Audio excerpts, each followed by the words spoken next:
அண்ணா நில்லுண்ணா. Polish பண்ணணுமா? ஆமாப்பா, இங்க வாங்க வாங்க வாங்க. இங்க சைனா கொலுசா? எனக்கு கொலுசு போடணும், ரொம்ப அழுக்காகுது கொலுசு, அதனால போடணும். இருங்க ஒரு நிமிஷம். அக்கா உந்துனாக்கா போடணும் பாலிஷ். இந்த கைத்தல் போற சைன் தாங்க குடுக்கா. பேத்து மாட்டா எத்தா போ, டக்குன்னு போ. என்னம்மா கொலுசா? ரொம்ப அழுக்காகுதுமா, கைட்டுமா, நான் கழுவி தரேன்.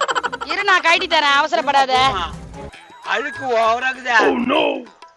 இந்தா. அம்மா அந்த காலத்து கொலுசு எடுக்குதா? ஆமாப்பா, எங்க அம்மா கல்யாணத்துக்காக போட்டது, 20 வருஷம் ஆகுது. 20 வருஷம் ஆகுதா? ரொம்ப அழுக்குதுமா. சரி சரி, நல்லா தேய்ச்சி கழுவி கொடுங்க. நான் கழுவுறேன். அண்ணா நல்லா தேய்ச்சி கழுவுங்க. கழுவுனதுக்கு அப்புறம் காசு கீஸ் கேட்க போறீங்க, இலவசம் சொல்லிட்டு வந்துக்கிறீங்க. நான் ஏமா கேட்க போறேன்? அதெல்லாம் கேட்க மாட்டோமா. இது நான் வந்து 5 வருஷமா செஞ்சுக்கிறேன். காசெல்லாம் கேட்க கூடாது அப்புறமா. நான் ஏமா கேட்க போறேன்? பொது மனுஷனுக்கு ஒரு சேவையே செய்யணுமா. அப்படியா? சரி சரி. அக்கா செயின் எடுக்க போனாங்க, இன்னும் காணுமே.